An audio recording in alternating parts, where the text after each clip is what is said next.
Games Workshop just did something that's becoming increasingly rare in the gaming industry.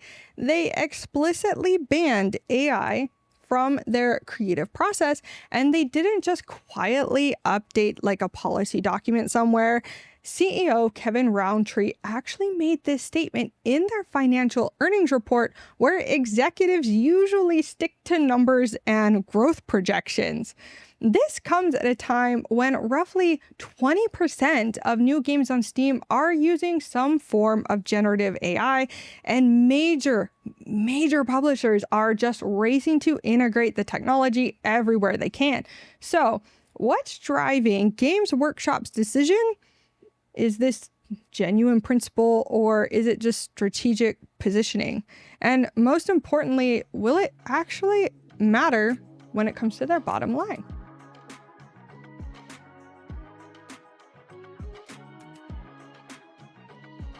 Let's start with what was actually announced. In Games Workshop's January 2026 financial report, CEO Kevin Roundtree addressed AI directly, saying the company has adopted a very cautious internal policy. Here is the key quote. "We do not allow AI-generated content or AI to be used in our design processes or its unauthorized use outside of GW, including in any of our competitions." But there is some nuance here. Roundtree also mentioned that we do have a few senior managers that are experts in AI.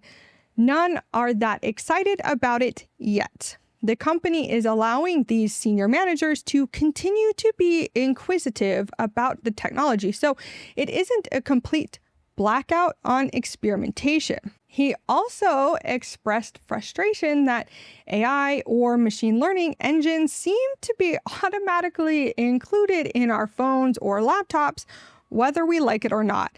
A sentiment many of us relate to. Thank you, Microslop. Now, the policy specifically covers the design process, which is the creation of miniatures, artwork, lore writing, and sculpting. It also extends to unauthorized use in Games Workshop's competitions, building on their 2024 Golden Demon painting competition rules that already banned AI assistants. As a side note, there's actually some delicious irony here. Warhammer fans immediately picked up on the in-universe lore. So in Warhammer 40k, artificial intelligence is literally called abominable intelligence, and it's treated as one of the greatest heresies possible. In the lore, during humanity's dark age of technology, AI-driven constructs called the Men of Iron turned against their human creators. The resulting cybernetic revolt was so catastrophic, it helped trigger the Age of Strife, an apocalyptic period that nearly destroyed humanity. The war involved world-consuming constructs, weapons that could destroy suns, and nanoswarms that covered entire planets.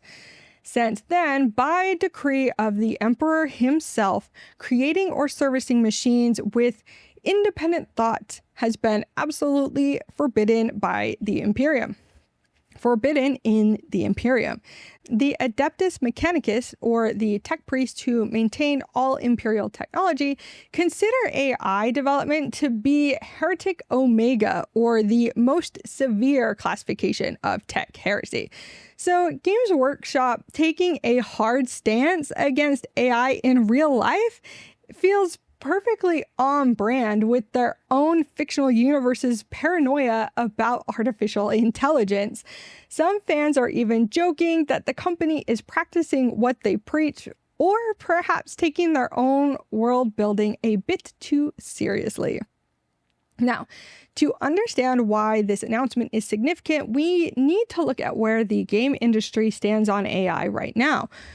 According to a 2025 Game Developers Conference survey, 30% of developers believe generative AI is having a negative impact on the game industry. That's up 12 percentage points from the previous year. Developers cite intellectual property theft, energy consumptions, and declining content quality, with job displacement as major concerns. Yet at the same time, 52% of developers work for companies that have already implemented generative AI tools. There's a clear disconnect between developer sentiment and executive decision making, as always. Meanwhile, the AI game generator market is projected to grow from $1.64 billion in 2024 to over $21 billion in 2034. That's in just 10 years. Industry executives are betting big on AI, with some predicting it will handle more than 50% of game development within 5 to 10 years. Against this backdrop, Games Workshop's stance is actually pretty notable. They're not just passively avoiding AI, they're actively prohibiting it and making that prohibition public. Games Workshop has also always been notoriously protective of their intellectual property. They've taken legal action against fan creators, bits makers, and 3D printing companies.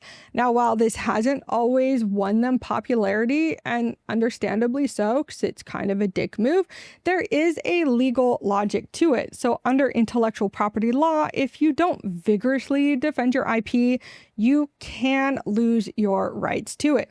So from an AI-generated content perspective, it currently exists in legal murky waters. So training data for AI models often includes copyrighted material without explicit permission, and the legal precedent around AI-generated work is still being established. So for a company whose most valuable asset is its IP, as Games Workshop has stated, mixing AI-generated content with their existing IP library creates unnecessary legal risks.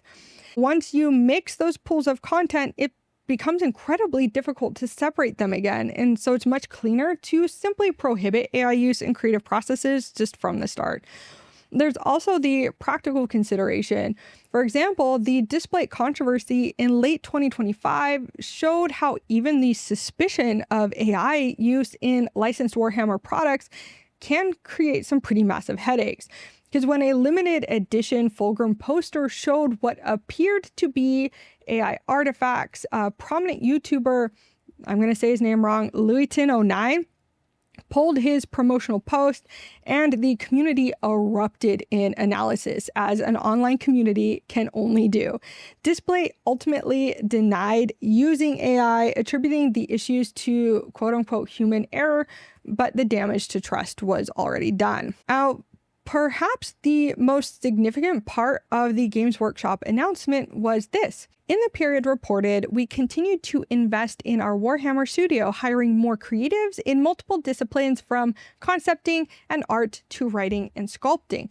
They're not just avoiding AI, they're actively hiring more human artists, writers, and sculptors. Roundtree emphasized maintaining a strong commitment to protect our intellectual property and respect our human creators. Now, this stands in stark contrast to many other gaming companies. While Games Workshop is expanding their creative team, we've seen massive layoffs across the gaming industry, with 58% of developers expressing concern about future job losses. And here's the kicker. It's at least currently working for them financially. Their revenue for the 6 months ending in November 2025 was up over $45 million compared to the same period in 2024. So let's address some concerns that I have here. What happens when AI technology improves and those senior managers change their mind? The answer is that we don't actually know. Roundtree specifically saying that none of the senior engineers are excited about it yet. That yet leaves the door open. The policy, as described, is currently very cautious, but not permanently prohibited. Games Workshop is a publicly traded company, and if AI technology reaches a point where it genuinely enhances quality without legal risk, they could change course. However, there are some factors that might keep them committed. Their brand identity is deeply tied to a specific aesthetic developed by human artists like John Blanche over decades. The gridmark Warhammer look isn't just about technical quality, it's about a consistent artistic vision that resonates with fans, and AI-generated content, even at its best, struggles with this kind of artistic consistency and distinctive style. The policy also specifically targets AI-generated content and AI use in design process. So administrative AI tools that don't create content would likely fall outside this restriction. But as Roundtree noted, AI features are automatically included on our phones or laptops, whether we like them or not, which creates governance challenges and a lot of security issues. So who knows, maybe they end up adopting tools, but not generative AI. So things like note-taking tools would probably be fine. Now, the most important question here is, will this actually drive more customers to support them financially? This is the million-dollar question after all. Games Workshop's strong financial performance suggests that what they are doing is working, but it is impossible to isolate how much of that is due to an AI stance versus other factors like new product releases and the Henry Cavill Amazon TV series announcement. It's worth noting that Games Workshop isn't entirely alone in this stance on AI, but they are definitely in the minority. Larian Studios recently confirmed that while they may use AI for internal testing, all shipped content in their upcoming game Divinity will be entirely human-made. Palworld Studio Pocket Pair's new publishing division has explicitly stated they won't handle games using generative AI, saying, "We don't believe in it." On the flip side, companies like EA, Krafton, and NetEase are aggressively implementing AI across their operations. NetEase has directly tied their financial performance to AI implementation, making it a core strategy. Now, the tabletop space has even seen similar divides after the Terraforming Mars Kickstarter controversy in 2023, when Stronghold Games used AI art in development. The campaign still raised $2.2 million from over 19,000 backers, suggesting that at least some audiences don't see AI use as a deal breaker. The reality is that we are in a transitional period in the world of technology, and nobody really knows how this will shake out. The AI game generator market is projected to grow exponentially, and Steam data shows approximately 20% of new releases in 2025 used generative AI, which is double the figure from the previous year. But at the same time, consumer pushback is real. The Warhammer community's reaction to the Displate controversy does show that, at least for this audience, the mere suspicion of AI use can cause significant backlash. The question isn't really whether AI will be used in game development. It clearly will be. The question is whether consumers will care enough to vote with their wallets. And that answer appears to vary significantly by community and context.